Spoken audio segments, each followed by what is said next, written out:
옛날 옛적 서해 바닷가 해솔마을이라는 아담한 고을에 민서라는 어여쁜 처자가 살았습니다. 민서는 18 꽃다운 나이에 이웃 마을 한씨 가문의 젊은 선비 한석에게 시집을 갔습니다. 한석은 창백한 얼굴에 잦은 기침을 하였으나 시댁 어른들은 그저 몸이 조금 허한 것일 뿐이라며 민서를 안심시켰습니다. 혼례식 날, 민서는 설렘과 함께 알 수 없는 불안감을 느꼈지만 다가올 행복한 미래를 그리며 애써 미소 지었습니다. 하지만 혼례 후 한석의 병세는 급격히 악화되었습니다. 이름 모를 폐병이 그의 젊음을 갉아먹고 있었습니다. 민서의 세상은 산산조각 나는 듯 했습니다. 그녀는 본래 마음씨가 곱고 정이 많았기에 남편을 원망하기보다는 지극정성으로 간호했습니다. 밤낮으로 약을 다리고 차가운 물수건으로 열을 식혔습니다. 그녀의 고왔던 얼굴에는 검은 그림자가 드리웠고 부드럽던 손은 약초를 다듬느라 거칠어졌습니다. 혼수로 가져왔던 비단옷과 폐물들은 하나둘 약값으로 사라졌고 아담했던 초가집은 점점 더 휑하니 비어갔습니다. 몇 해의 간절한 보살핌에도 불구하고 한석은 끝내 숨을 거두었고 민서는 20 남짓한 젊은 나이에 외로운 과부가 되었습니다. 슬아의 자식도 없었습니다. 일찍이 부모님을 여의고 형제자매도 없던 민서에게 돌아갈 친정은 없었습니다. 텅 빈 집은 죽은 남편과의 추억만이 가득하여 숨막힐 듯 답답했습니다. 민서는 남은 세간을 정리하여 몇 푼의 돈과 작은 보따리 하나를 짊어지고 정처 없는 길을 나섰습니다. 어떻게든 새로운 삶을 개척해야 한다는 굳은 결심과 함께 싸늘한 가을바람이 그녀의 슬픔을 더욱 시리게 했습니다. 며칠을 걸었을까 해는 이미 서산으로 넘어가고 사방은 칠흑 같은 어둠에 잠겼습니다. 굶주림과 피로에 지친 민서는 두려움에 떨며 발걸음을 옮기던 중 저 멀리 희미한 불빛 하나를 발견했습니다. 한 줄기 희망을 안고 다가가 보니 그곳은 월출산 기슭에 자리한 허름한 초가 주막이었습니다. 금방이라도 쓰러질 듯한 담벼락과 반쯤 부서진 울타리, 희미하게 벌출 주막이라 쓰인 낡은 간판이 위태로워 보였습니다. 주막 안에서는 박진태 노인과 그의 아내 송할머니가 힘겹게 불씨를 지키고 있었습니다. 두 분의 얼굴에는 깊은 주름과 시름이 가득했지만 눈빛만은 따뜻했습니다. 이런 깊은 밤중에 젊은 처자가 어찌 혼자서 길을 헤매는고. 에고, 딱하기도 해라. 우선 안으로 들어와 몸이라도 녹이게. 송구하오나 요기할 것이라도 조금 얻을 수 있을는지요? 아이고, 아가씨. 주막 문을 닫은 지 오래라 드릴 만한 음식이 없구려. 변변찮지만 이거라도 괜찮다면 함께 들어요. 정말 감사합니다. 어르신. 이 온정 평생 잊지 않겠습니다. 그날 밤 민서는 쉽게 잠들지 못했습니다. 옆방에서 들려오는 노부부의 흐느낌과 낮은 탄식 소리 때문이었습니다. 영감, 이제는 더 이상 버틸 기운이 없구려. 이 빚더미 속에서 굶주리느니 차라리. 부인, 우리가 죽으면 장사 치를 돈조차 없지 않소. 깜짝 놀란 민서는 벌떡 일어나 옆방 문을 박차고 들어갔습니다. 어르신들, 제발 이러지 마십시오. 목숨은 하늘이 주신 귀한 것이옵니다. 저 또한 모든 것을 잃은 몸입니다. 우리 함께 살며 서로 의지하도록 해요. 제가 두 분의 딸이 되어 이 주막을 다시 일으켜 보겠습니다. 함께 살아갈 희망을 찾아봅시다. 아가씨. 하늘이 우리에게 내려주신 귀한 인연인가 보오. 그렇게 세 사람은 위태로운 주막에서 새로운 가족이 되었습니다. 다음 날부터 민서는 주막을 되살리기 위해 팔을 걷어붙였습니다. 묵은 먼지를 털어내고 낡은 기물들을 닦았습니다. 할머니, 이 비법책이라면 우리 주막을 다시 살릴 수 있을 거예요. 민서는 남은 돈을 끌어 모아 박노인과 함께 나루 장터로 향했습니다. 쌀과 돼지뼈, 신선한 채소를 사들였습니다. 허, 장터 구경도 참으로 오랜만이구먼. 다 민서 아가씨 덕분일세. 장을 보던 민서는 건장한 사내 둘이 자신을 주시하는 듯한 느낌을 받았지만 대수롭지 않게 넘겼습니다. 그들은 바로 번영 주막 황주모의 신복인 강서방의 수하들이었습니다. 내 국밥 맛이 예전엔 천하일 품소리를 들었지? 그런데 어느 날 갑자기 맛이 영. 그러던 어느 날 갑자기 국밥 맛이 형편없이 변해 손님들의 발길이 끊겼고 아무리 원인을 찾으려 해도 알 수 없었다고 했습니다. 마치 저주에 걸린 것만 같았지? 이제부터 이곳은 희망 주막입니다. 모두에게 희망을 파는 곳이 될 거예요. 가마솥에서는 구수한 돼지 뼈 국물 냄새가 풍겨 나왔지만 처음 며칠간은 손님이 거의 없었습니다. 그래도 민서는 희망을 잃지 않았습니다. 그러던 어느 날 남루 한 차림의 한 사내가 주막으로 들어섰습니다. 깡마른 체구에 헝클어진 머리, 다 떨어진 옷을 걸친 그는 거친 목소리로 음식을 청했습니다. 이보시오, 주모. 먹을 것 좀 내오시오. 그가 바로 평화읍의 김진우 사또가 암행 중인 모습이었습니다. 민서는 그의 행색에도 불구하고 정중하게 맞이하며 뜨끈한 국밥 한 그릇과 막걸리 한 사발을 푸짐하게 차려주었습니다. 어서 오십시오, 손님. 따끈한 국밥 한 그릇 드시고 추위라도 녹이십시오. 사내는 허겁지겁 음식을 먹어 치웠습니다. 작은 소리로 송할머니에게 저런 행색의 거지가 첫 손님이라니 오늘 장사는 글렀나 보. 작은 소리로 영감도 참 민서 아가씨가 듣겠소. 배고픔에는 귀천이 없는 법입니다. 가진 것이 있다면 나누는 것이 사람의 도리이지요. 다음 날 그 거지 사내는 더 많은 거지 패들을 이끌고 다시 주막을 찾아왔습니다. 주모. 어제 그 맛있는 국밥을 또 먹으러 왔소. 내 동무들도 잔뜩 데려왔으니 넉넉히 주시오. 모두들 어서 오십시오. 국밥은 넉넉하니 배불리 드시고 가세요. 거지패의 우두머리인 듯한 사내는 민서의 행동 하나하나를 유심히 지켜보았습니다. 그의 눈빛은 행색과 어울리지 않게 형형하고 깊었습니다. 주모의 따뜻한 마음씨는 값을 매길 수 없는 보석과 같구려. 이 은혜는 반드시 갚겠소. 조만간 두 분 어르신께 정식으로 인사드리러 오겠소. 과찬이십니다. 손님. 조심히 돌아가십시오. 그 후 희망 주막의 국밥 맛과 민서의 인정 넘치는 이야기는 입소문을 타고 퍼져나갔습니다. 주막은 손님들로 문전성시를 이루었고 송할머니는 신이 나서 국밥을 말았으며 박노인의 얼굴에도 웃음꽃이 피었습니다. 아이고, 내 국밥 솜씨가 아직 녹슬지 않았구먼. 이게 다 우리 민서 아가씨 덕이지. 허, 우리 주막에 복덩이가 굴러 들어왔어. 그러나 민서는 가끔 누군가 자신을 지켜보는 듯한 싸늘한 시선을 느끼곤 했습니다. 맛을 보며, 이 맛은 어딘가 이상한데. 맛을 보고 얼굴이 하얗게 질리며 또 그 맛이야. 예전과 똑같아. 이건 저주가 아니에요. 분명 누군가의 악의적인 소행일 겁니다. 그녀는 즉시 주막 문을 닫고 품질 개선을 위해 잠시 쉽니다라는 안내문을 써 붙였습니다. 그리고는 곧장 평화읍 관하로 향했습니다. 주막 음식 맛이 변했다고? 그런 사소한 일로 관아까지 오시다니. 지금 바쁘니 그만 돌아가 보시오. 실망한 채 관아를 나서던 민서는 잘 차려입은 위풍당당한 한 사내와 마주쳤습니다. 놀랍게도 그는 며칠 전 거지 행색으로 주막을 찾았던 바로 그 사내, 평화읍의 김진우 사또였습니다. 사또 나으리. 마음씨 고운 희망 주막 주모 아니시오. 관아에는 어쩐 일로 오셨소? 주모의 말씀을 들어보니 예사로운 일이 아닌 듯하오. 실은 내가 바로 부패를 살피고 민심을 듣기 위해 암행 중인 평화읍 사또 김진우여. 주모의 주막에서 베풀어준 온정의 깊은 감명을 받았소이다.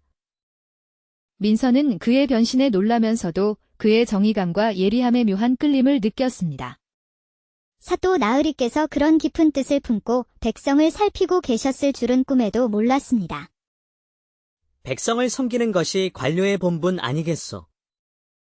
주모처럼 어진 마음을 가진 분이 있어 이 세상은 아직 희망이 있는 것이오. 주막으로 돌아가는 길, 울창한 숲길을 지날 때였습니다. 그들은 우연히 두 사내의 대화 소리를 엿듣게 되었습니다. 젠장, 그 주막 옆편네가 눈치가 빨라서 벌써 문을 닫아버렸어. 강 서방님이 주신 그 수상한 돌멩이를 물독에 며칠 더 넣어둬야 효과가 확실할 텐데 말이야. 꼼짝 마라. 내 놈들은 대체 누구냐? 바른 대로 고하지 못할까? 민서는 놀라움을 금치 못했습니다. 붙잡힌 사내들은 술술 모든 것을 털어놓았습니다. 사또 나으리, 살려주십시오. 저희는 그저 나루 장터 번영 주막의 황주모와 강 서방의 지시를 따랐을 뿐입니다. 황주모가 희망 주막 때문에 자기 장사가 안 된다고 시기하여 이런 짓을 꾸민 것입니다요. 민서와 김사또는 즉시 희망주막으로 달려가 부엌의 큰 물항아리를 비웠습니다. 항아리 바닥에는 회색빛의 작은 다공질 돌멩이 여러 개가 가라앉아 있었습니다. 세상에, 바로 이것 때문이었군요. 이 해괴한 돌멩이들이. 그 돌멩이 하나를 깨끗한 물에 넣자 물이 서서히 흐려지며 역한 냄새와 함께 쓴맛을 내기 시작했습니다. 분노한 김사또는 즉시 포졸들을 이끌고 번영주막을 급습했습니다. 모두 체포하라. 백성을 기만하고 해하려 한 죄, 절대 용서치 않겠다. 울부짖으며 저는 아무것도 모릅니다. 다 저 간악한 강 서방 놈이 시킨 일이옵니다. 뻔뻔하게. 무슨 말씀이신지. 증거라도 있소이까? 관아에서의 신문 끝에 궁지에 몰린 황주모는 강 서방이 가져온 돌멩이라고 실토했습니다. 울며 흑흑 저 돌멩이는 정말 강 서방이 가져온 것이옵니다. 저는 그저 시키는 대로 했을 뿐이옵니다. 사또 나으리. 나도 그저 돈을 받고 사주를 받았을 뿐이요. 어느 날 고상하게 차려입은 한 귀부인이 나를 찾아왔소. 그 부인은 눈매가 매섭고 왼쪽 눈 밑에 작은 검은 사마귀가 있었지. 이 돌멩이들을 주면서 희망 주막 음식 맛을 망쳐놓으면 큰돈을 주겠다고 했소. 화공은 저 자가 말하는 대로 그 부인의 인상착의를 정확히 그리도록 하라. 분부대로 하겠습니다. 사또 나으리. 완성된 그림을 들고 김사또는 희망주막으로 가 민서와 박노인, 송할머니에게 보여주었습니다. 어르신들, 혹 이 그림 속의 여인을 알고 계십니까? 비명을 지르며 저 여자는 그 악녀 최서연. 틀림없어 최서연이야. 박노인의 얼굴은 잿빛으로 변했습니다. 박노인은 무거운 침묵 끝에 떨리는 목소리로 자신의 과거를 털어놓았습니다. 목소리가 떨리며 최서연이라니. 그 악독한 것이 어찌 여기까지. 그는 본래 황해도에서 이름난 대지주였습니다. 최서연은 가난하여 의탁할 곳 없는 처녀였는데 박노인 부부가 가엾게 여겨 집안일을 돕는 하녀로 들였다고 합니다. 가엾게 여겨 집에 들였더니 은혜를 원수로 갚을 줄이야. 내 어리석음이 화를 불렀소.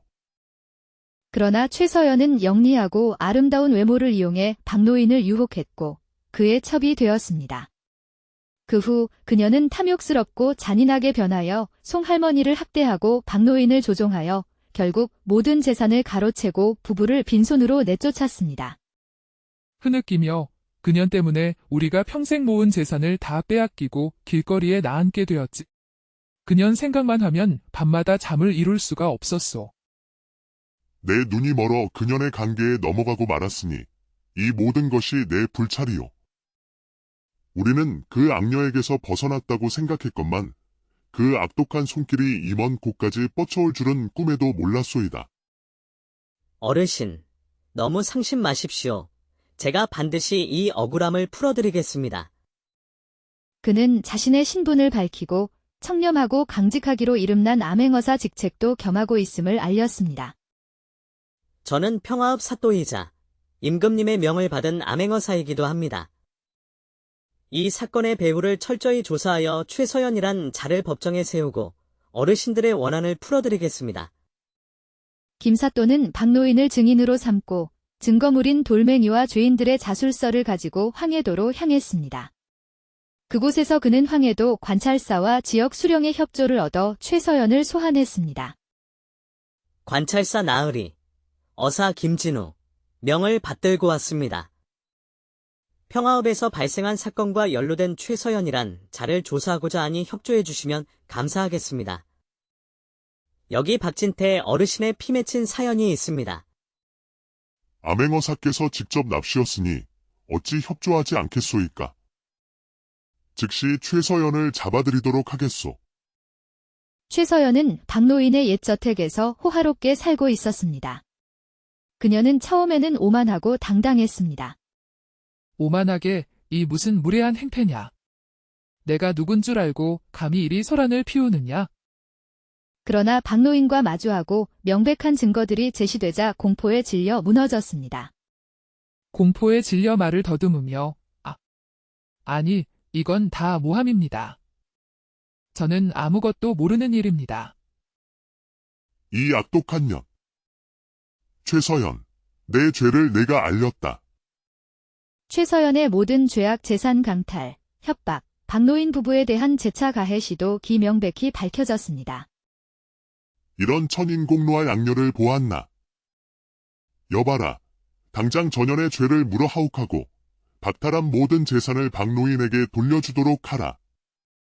최서연은 곤장형을 받고 머나먼 외딴 섬으로 종신 유배형에 처해졌습니다. 모든 사건을 해결하고 돌아온 김사또는 희망 주막을 찾아 박노인과 송할머니에게 정중히 민서와의 혼인을 청했습니다. 두 분 어르신, 외람된 말씀이지만 민서 아가씨에게 제 마음을 전하고 싶습니다. 민서 아가씨는 제가 평생 만나본 여인 중에 가장 지혜롭고 마음이 고결한 분이십니다. 부디 저와 민서 아가씨의 혼인을 허락하여 주십시오. 얼굴을 붉히며 고개를 끄덕인다. 저 또한 사또 나으리와 함께라면 기꺼이. 눈물을 글썽이며 우리 민서가 드디어 제 짝을 만났구나. 이보다 더 기쁠 수가 있겠느냐. 하늘이 맺어주신 귀한 인연이 틀림없구려. 참으로 경사스러운 일이오. 얼마 후 민서와 김사또는 많은 이들의 축복 속에 소박하지만 아름다운 혼례를 올렸습니다. 해솔마을과 평화읍 사람들은 두 사람의 결합을 진심으로 축하했습니다. 박노인 부부는 민서와 김사또를 따라 황해도의 옛집으로 돌아갔습니다. 최서연의 방탕한 생활로 집은 다소 황폐해졌지만 여전히 웅장한 기품을 간직하고 있었습니다. 얘야, 나는 이제 늙고 병들어 기력이 다하였으니 이 모든 재산을 내게 맡기마. 너는 마음이 따뜻하고 지혜로우니 부디 이 재산을 좋은 일에 쓰도록 하여라. 네, 아버님. 아버님의 깊은 뜻을 받들어 이 재산을 소중히 그리고 올바르게 사용하도록 하겠습니다. 민서는 갑자기 얻게 된 큰 재산을 자신만을 위해 쓰지 않았습니다. 그녀는 가난한 사람들을 돕기 위한 계획을 세웠습니다. 단순한 구호품 전달이 아니라 아이들에게는 배움의 기회를, 어른들에게는 기술을 가르쳐 자립할 수 있도록 지원했습니다. 소상인들에게는 무이자로 사업 자금을 빌려주고 홀로 된 노인과 과부들의 집을 수리해 주었습니다. 김진우에게 단순히 손을 내밀어 돕는 것만이 아니라 그들이 스스로 일어설 수 있도록 손을 잡아 일으켜주는 것이 진정한 도움이라 생각합니다. 부인의 그 숭고한 뜻을 내가 어찌 따르지 않겠소. 마음껏 그 뜻을 펼치시오. 내가 언제나 곁에서 힘이 되어 드리리다. 그들의 집은 자비와 선행의 중심지가 되었습니다. 두 사람은 어여쁜 자녀들을 낳아 기르며 행복하게 살았습니다. 박노인과 송할머니는 민서와 김사또의 극진한 봉양 속에서 평화롭고 행복한 노년을 보내다 편안히 눈을 감았습니다. 민서와 김진우 사또 부부는 그 후로도 오랫동안 백성들을 어질게 다스리고 어려운 이들을 도우며 살았으며 그들의 이야기는 착한 마음과 정의로운 행동이 가져다주는 진정한 행복의 가치를 일깨우며 여러 세대에 걸쳐 아름다운 전설로 전해졌습니다. 희망 주막에서 시작된 작은 인연이 만들어낸 커다란 사랑과 축복의 이야기였습니다. 옛날 옛적 서해 바닷가 해솔마을이라는 아담한 고을에 민서라는 어여쁜 처자가 살았습니다. 민서는 18 꽃다운 나이에 이웃 마을 한씨 가문의 젊은 선비 한석에게 시집을 갔습니다. 한석은 창백한 얼굴에 잦은 기침을 하였으나 시댁 어른들은 그저 몸이 조금 허한 것일 뿐이라며 민서를 안심시켰습니다. 혼례식 날, 민서는 설렘과 함께 알 수 없는 불안감을 느꼈지만 다가올 행복한 미래를 그리며 애써 미소 지었습니다. 하지만 혼례 후 한석의 병세는 급격히 악화되었습니다. 이름 모를 폐병이 그의 젊음을 갉아먹고 있었습니다. 민서의 세상은 산산조각 나는 듯 했습니다. 그녀는 본래 마음씨가 곱고 정이 많았기에 남편을 원망하기보다는 지극정성으로 간호했습니다. 밤낮으로 약을 다리고 차가운 물수건으로 열을 식혔습니다. 그녀의 고왔던 얼굴에는 검은 그림자가 드리웠고 부드럽던 손은 약초를 다듬느라 거칠어졌습니다. 혼수로 가져왔던 비단 옷과 폐물들은 하나둘 약값으로 사라졌고 아담했던 초가집은 점점 더 휑하니 비어갔습니다. 몇 해의 간절한 보살핌에도 불구하고 한석은 끝내 숨을 거두었고 민서는 20 남짓한 젊은 나이에 외로운 과부가 되었습니다. 슬아의 자식도 없었습니다. 일찍이 부모님을 여의고 형제자매도 없던 민서에게 돌아갈 친정은 없었습니다. 텅 빈 집은 죽은 남편과의 추억만이 가득하여 숨막힐 듯 답답했습니다. 민서는 남은 세간을 정리하여 몇 푼의 돈과 작은 보따리 하나를 짊어지고 정처 없는 길을 나섰습니다. 어떻게든 새로운 삶을 개척해야 한다는 굳은 결심과 함께 싸늘한 가을바람이 그녀의 슬픔을 더욱 시리게 했습니다. 며칠을 걸었을까 해는 이미 서산으로 넘어가고 사방은 칠흑 같은 어둠에 잠겼습니다. 굶주림과 피로에 지친 민서는 두려움에 떨며 발걸음을 옮기던 중 저 멀리 희미한 불빛 하나를 발견했습니다. 한 줄기 희망을 안고 다가가 보니 그곳은 월출산 기슭에 자리한 허름한 초가 주막이었습니다. 금방이라도 쓰러질 듯한 담벼락과 반쯤 부서진 울타리, 희미하게 벌출 주막이라 쓰인 낡은 간판이 위태로워 보였습니다. 주막 안에서는 박진태 노인과 그의 아내 송할머니가 힘겹게 불씨를 지키고 있었습니다. 두 분의 얼굴에는 깊은 주름과 시름이 가득했지만 눈빛만은 따뜻했습니다. 이런 깊은 밤중에 젊은 처자가 어찌 혼자서 길을 헤매는고. 에고, 딱하기도 해라. 우선 안으로 들어와 몸이라도 녹이게. 송구하오나 요기할 것이라도 조금 얻을 수 있을는지요? 아이고, 아가씨. 주막 문을 닫은 지 오래라 드릴 만한 음식이 없구려. 변변찮지만 이거라도 괜찮다면 함께 들어요. 정말 감사합니다. 어르신. 이 온정 평생 잊지 않겠습니다. 그날 밤, 민서는 쉽게 잠들지 못했습니다. 옆방에서 들려오는 노부부의 흐느낌과 낮은 탄식 소리 때문이었습니다. 영감, 이제는 더 이상 버틸 기운이 없구려. 이 빚더미 속에서 굶주리느니 차라리. 부인, 우리가 죽으면 장사 치를 돈조차 없지 않소. 깜짝 놀란 민서는 벌떡 일어나 옆방 문을 박차고 들어갔습니다. 어르신들, 제발 이러지 마십시오. 목숨은 하늘이 주신 귀한 것이옵니다. 저 또한 모든 것을 잃은 몸입니다. 우리 함께 살며 서로 의지하도록 해요. 제가 두 분의 딸이 되어 이 주막을 다시 일으켜 보겠습니다. 함께 살아갈 희망을 찾아봅시다. 아가씨. 하늘이 우리에게 내려주신 귀한 인연인가 보오. 그렇게 세 사람은 위태로운 주막에서 새로운 가족이 되었습니다. 다음 날부터 민서는 주막을 되살리기 위해 팔을 걷어붙였습니다. 묵은 먼지를 털어내고 낡은 기물들을 닦았습니다. 할머니, 이 비법책이라면 우리 주막을 다시 살릴 수 있을 거예요. 민서는 남은 돈을 끌어모아 박노인과 함께 나루 장터로 향했습니다. 쌀과 돼지뼈, 신선한 채소를 사들였습니다. 허, 장터 구경도 참으로 오랜만이구먼. 다 민서 아가씨 덕분일세. 장을 보던 민서는 건장한 산에 둘이 자신을 주시하는 듯한 느낌을 받았지만 대수롭지 않게 넘겼습니다. 그들은 바로 번영 주막 황주모의 신복인 강서방의 수아들이었습니다. 내 국밥 맛이 예전엔 천하일품 소리를 들었지? 그런데 어느 날 갑자기 맛이 영 그러던 어느 날 갑자기 국밥 맛이 형편없이 변해 손님들의 발길이 끊겼고 아무리 원인을 찾으려 해도 알 수 없었다고 했습니다. 마치 저주에 걸린 것만 같았지? 이제부터 이곳은 희망 주막입니다. 모두에게 희망을 파는 곳이 될 거예요. 가마솥에서는 구수한 돼지 뼈 국물 냄새가 풍겨 나왔지만 처음 며칠간은 손님이 거의 없었습니다. 그래도 민서는 희망을 잃지 않았습니다. 그러던 어느 날 남루 한 차림의 한 사내가 주막으로 들어섰습니다. 깡마른 체구에 헝클어진 머리, 다 떨어진 옷을 걸친 그는 거친 목소리로 음식을 청했습니다. 이보시오, 주모. 먹을 것 좀 내오시오. 그가 바로 평화읍의 김진우 사또가 암행 중인 모습이었습니다. 민서는 그의 행색에도 불구하고 정중하게 맞이하며 뜨끈한 국밥 한 그릇과 막걸리 한 사발을 푸짐하게 차려주었습니다. 어서 오십시오, 손님. 따끈한 국밥 한 그릇 드시고 추위라도 녹이십시오. 사내는 허겁지겁 음식을 먹어 치웠습니다. 작은 소리로 송할머니에게 저런 행색의 거지가 첫 손님이라니 오늘 장사는 글렀나 보. 작은 소리로 영감도 참 민서 아가씨가 듣겠소.